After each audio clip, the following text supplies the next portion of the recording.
online, on the TuneIn app, and on your smart speaker. Play Shock Radio. This is the sound of Salford. Shock Radio News. This is the Shock News Show on Wednesday, the 7th of May, 2025, with Alfie Mulcahy, Alfie Garner and Mo Isse. Your headlines at just gone 7 o'clock. The UK is urging restraint between Pakistan and India. India launched a missile strike against Pakistan and Pakistan-controlled territory overnight, which is said to have killed 26 people. They said it was in response to a deadly attack on tourists in India-controlled Kashmir last month. Cardinals tasked with picking a new pope to lead the Catholic Church have been told they are making a choice of exceptional importance. More than 100 electors have gathered in St. Peter's Basilica as the secretive conclave process begins. A man has admitted to causing the deaths of a mum and a daughter in a crash in Birmingham on Boxing Day in 2023. 25-year-old Mohammed Ibrahim will be sentenced in July.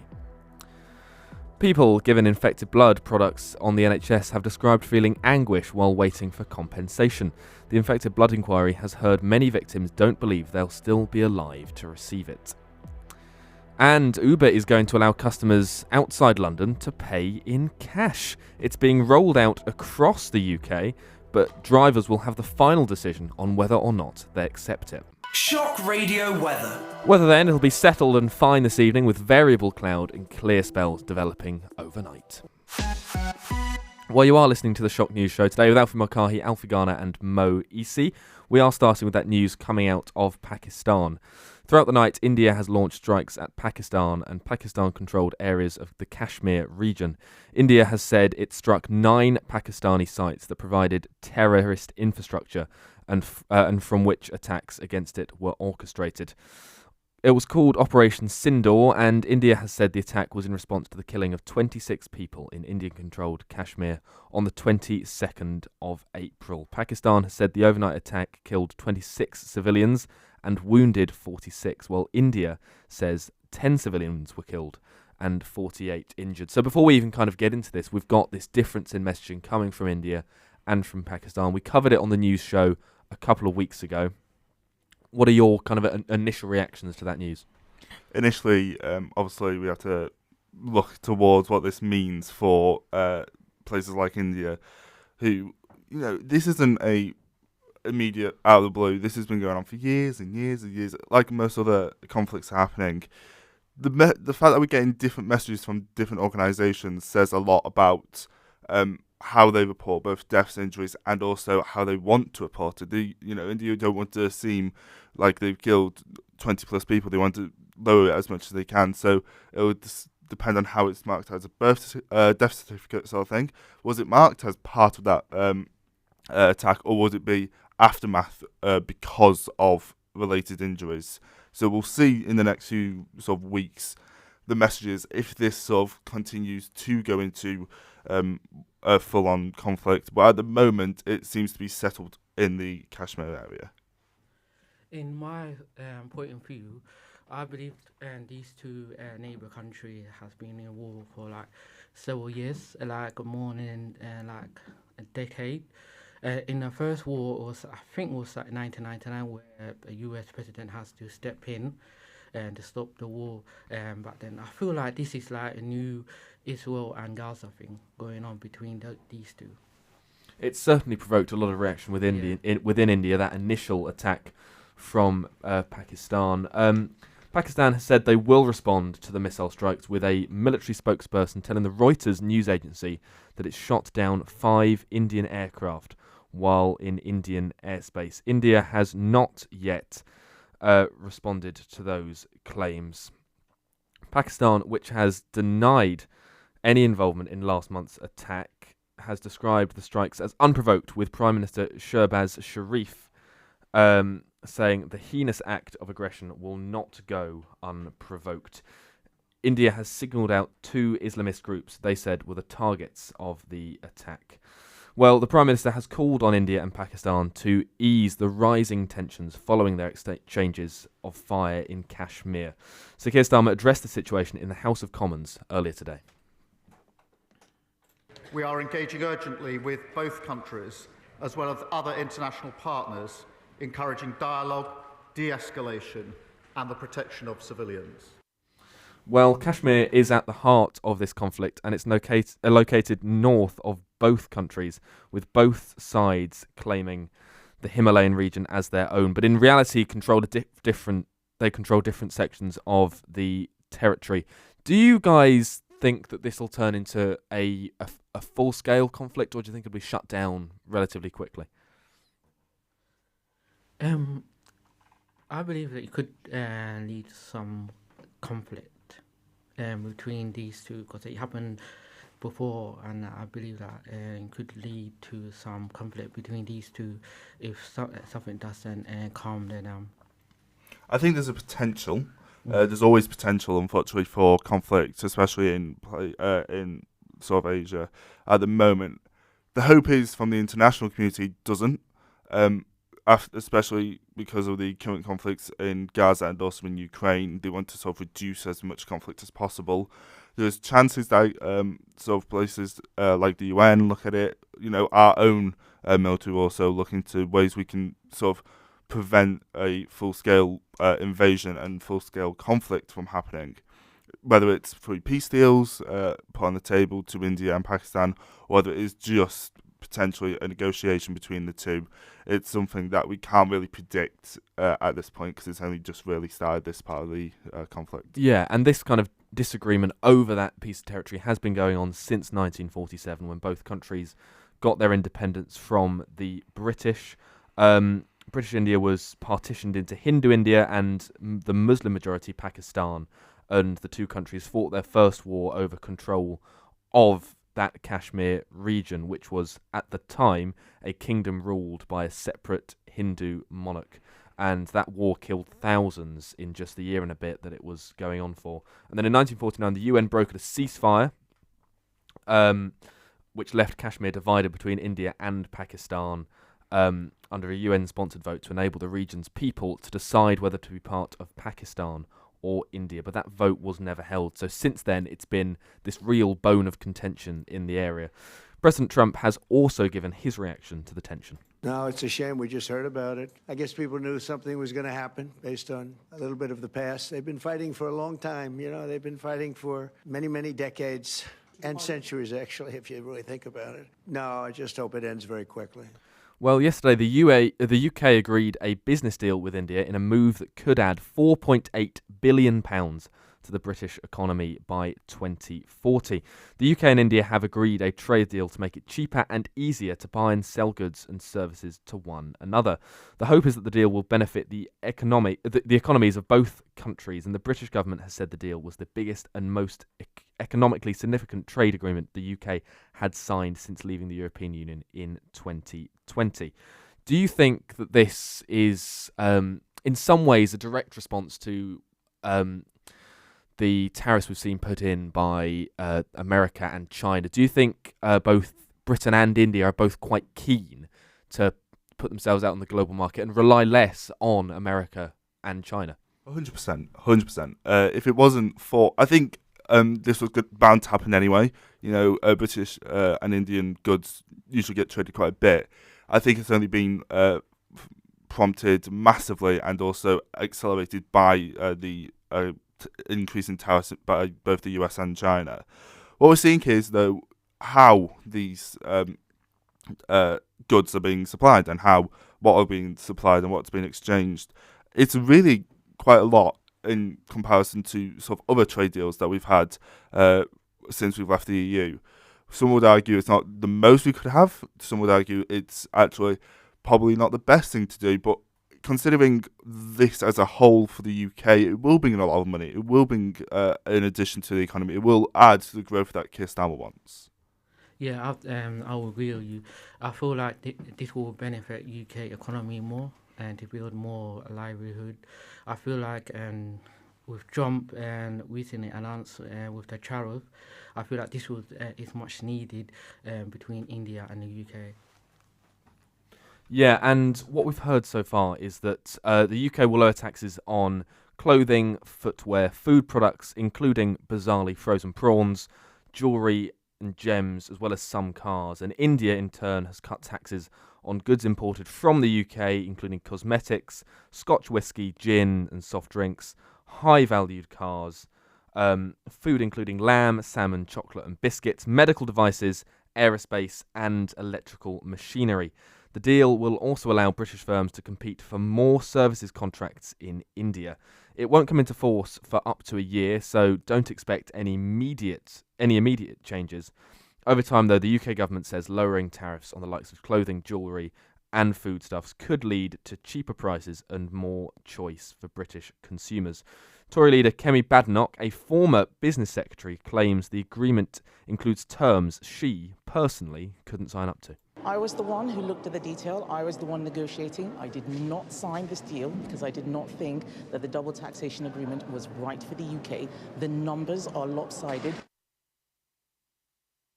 That was the Tory leader Kemi Badenoch there, ending our sort of normal look at the week's stories there. But we're gonna have a look back. This is our last news show of the year, so we thought we'd have a look back at the last 9 months of stories and see what our presenters thought were their favourite things from the last year. So Alfie, I'm going to start with you. What has been your favourite news story to cover, either on this show or just happening in general over the last 9 months? I think it has to be the US election. It's something that we've covered a lot here at Shock because it had such a massive impact. We've just seen over the last few weeks the impact it's had with all the tariffs that have been brought in.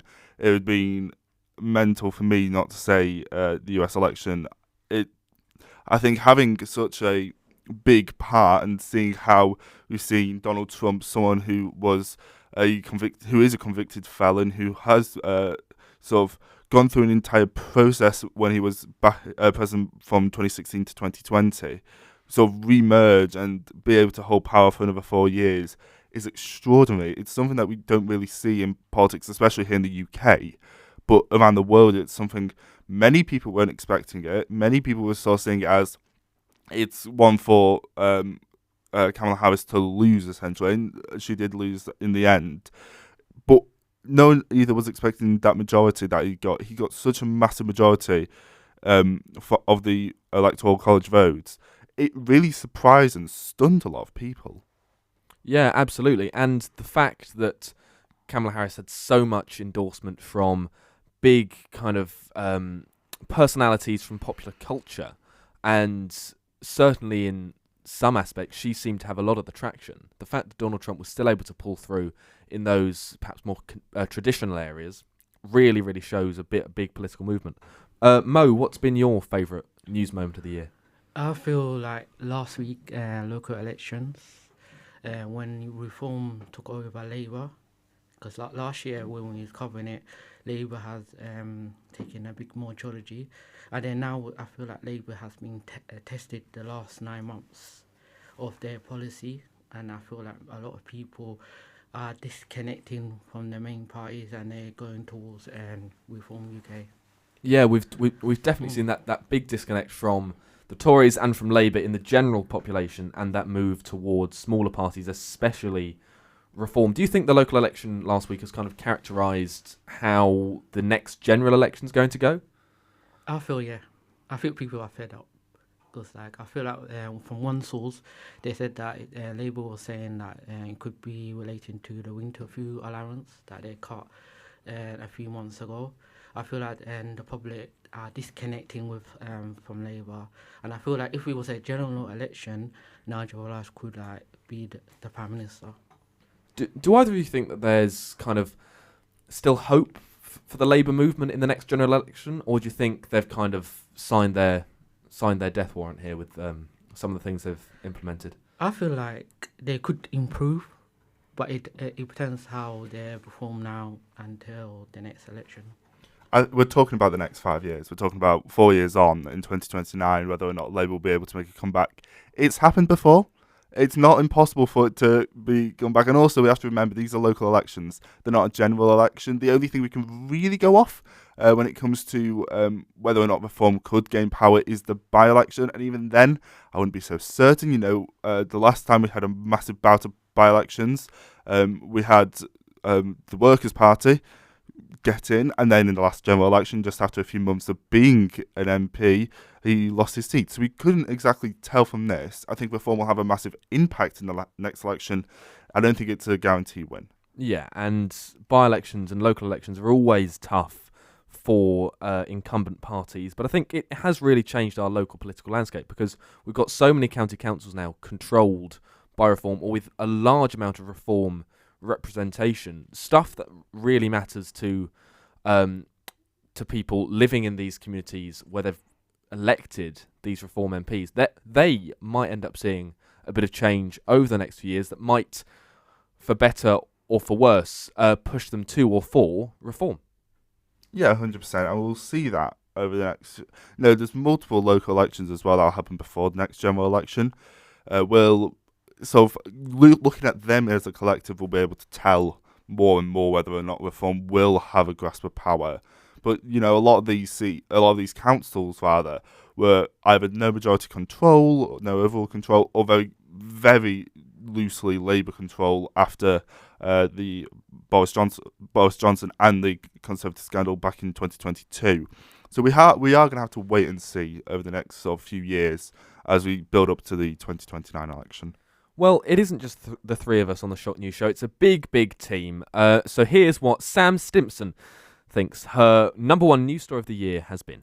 My favourite story this year was about a cat called Mittens. Mittens and the family moved from New Zealand to Australia, so that's one direct flight.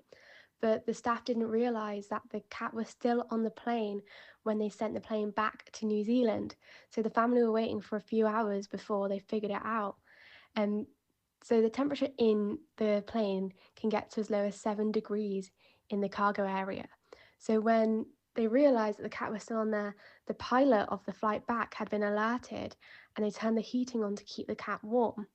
So under 24 hours, this one cat went on 3 flights from New Zealand to Australia, Australia to New Zealand, and then New Zealand to Australia again. And the airline did apologise for all the distress and promised to reimburse all travel costs. The only difference to the cat was it lost some weight from being unfed on a plane for about 24 hours, and it had a personality change. So instead of being, like a typical cat and being hostile and literally a bit cagey, it had become really cuddly and affectionate towards the owners when they were finally reunited. That's a big journey for a small cat to spend 24 hours on 3 different planes going between Australia and New Zealand. I mean, I'm not surprised it altered his personality. It's a big change for a cat. A massive change. You see that. You saw how the behavioural changes happened. It went from being quite fierce and aggressive to going, actually, I really missed my owners. I really want to be with them more. So it's something that really is interesting because you'll see that behavioural change. The airline also did apologise, which was good to see. They did what they had to, and in fairness, they didn't realise they had to do what they had to do to make sure that the cat was safe. Yeah, well, let's hear now from our very own NBR Noah Buckingham-Reed. This is his favourite news story of the year. Okay, hello news team. It's Noah. Thanks for all the coverage this year. I think I've got some favourite political stories from the past, 8 months or so since you've been on the run. I want to say number one. I'm just a quick run this. I've got a few. Keir Starmer's sausages gaff. Instead of hostages, he said sausages. Yeah, I'm not sure that one's sort of leaving anytime soon. Another one. Okay, Liz Truss's cease and... This is too hard to pick from. Liz Truss's cease and desist letter. That was my favourite. When she said, "You're not allowed to say that I crashed the economy," our free speech queen said to Keir Starmer, "You're no longer allowed to say that I crashed the economy because it's defamatory." Fair enough. But okay, Liz. And then another one, I think Starmer's helicopter escape from the farmers. This was around farmer protests. And I think the week before that Reform had been outside the Welsh Labour conference chatting to the farmers, trying to get some photo ops and whatever. And then when the farmers pulled up outside of Keir Starmer's photo op at some factory, he basically went to his advisors and said, as any normal working class lad would do, "Can you pull the helicopter around the back?" And so that's what they did, and he cut the trip short, and he got in the helicopter and flew back to Westminster while they were blocking the road. So, definitely not out of touch Keir Starmer again, having a rough year, that one. And I'm going to say the last one. This is the last couple of weeks. And it's the Reform chair, Zaya Youssef, who, after the council success, I think he was anticipating the council's success, has created a little online college course for Reform councillors to improve their political experience, which he's designed himself. And also the fact that Reform have hired a vetting service run by one of Nigel Farage's friends, who basically made some dodgy Hitler comments not that long ago. He's now their vetting chief, which is, really positive for all Reform's improved vetting since their sort of mishaps at the general election. So an interesting year as always, and thanks for all the coverage. What strikes me there is how good Noah's memory is. The fact that he was able to remember so many different things that have happened over the year. I'd completely forgotten about that cease and desist letter from Liz Truss to Keir Starmer. Completely forgotten about it. But it's those sort of things that kind of make British politics unique, really. Yeah, I forgot about the hostages for sausages. And while listening to Noah, it just reminded me of the LBC reaction to it. I forgot her name, where the presenter was on air and just went live and fun. It was incredible. But yeah, it says a lot about how our different presenters and different commentators know about what they're talking about and so the political landscape. I'm still laughing about that sausage as well. Well, what was that about? I kind of missed it. Sausages for hostages? Yeah. I think it's one of the weirdest things to have come out in the last year. We're going to end with hearing from Benny Fiddimore. This is his favourite news story of the year, happening in Glasgow. For me, the best news story of the year has to be the Glasgow 10K, when a woman pretended to be a marshal and diverted everybody in the wrong way. I mean, they did an extra 2.5K, causing much pain to all the runners, I'm sure. I just thought it was a very funny story, and it definitely brightened up the mood when we had a very heavy news show. After all that's happened this year in Ukraine and Gaza, having a bit of light-hearted news was fantastic. So, yes, Glasgow 10K story in January. Absolutely fantastic story. I remember that news show, and sometimes it's really good to have... You've got the important stories, they have their place, but the funny stories like that really, really make a bulletin, I think. Yeah, 100%. You need a bit of light-hearted joy in your life every now and again, especially with sort of how heavy some of these stories can be. Yeah, news can be depression, stressing. So it's good to have some light-hearted stories to have a little bit laugh. Absolutely, absolutely. Well, we have come to the end of the Shock News Show for today. Let's end by having a look at today's main headlines again. The UK is urging restraint between India and Pakistan. India launched missile strikes against Pakistan and Pakistan-controlled territories overnight, which are said to have killed 26 people.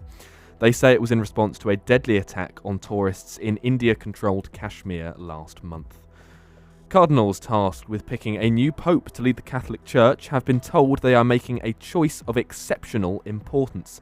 More than 100 electors have gathered in St. Peter's Basilica as the secretive conclave process begins. A man has admitted to causing the deaths of a mum and daughter in a crash in Birmingham on Boxing Day in 2023. 25-year-old Mohammed Ibrahim will be sentenced in July. People given infected blood products on the NHS have been described as feeling anguish while waiting for compensation. The Infected Blood Inquiry has heard many victims don't believe they'll still be alive to receive it. Uber is going to allow customers outside London to pay in cash. It's being rolled out across the UK, but drivers will have the final decision on whether to accept it. Shock Radio weather. And to finish off with the weather, it'll be a settled, dry and fine evening with variable clouds and clear spells developing overnight. Well, we have come to the end of the final Shock News Show of the academic year. Today with me, Alfie Mulcahy, Alfie Garner and Mo Isse. I'd like to say a huge thank you to everyone who's appeared on the show and everyone who's helped behind the scenes over the last year, including Charlie Parks, who has directed today's edition. Special thanks to Aaron Walkton for editing over half of the TV versions so I didn't have to. And a huge thank you. to the amazing Luke Jones for building the show up from nothing and producing it over the last year. Shock news bulletins will return tomorrow morning, and the news show will be back next year.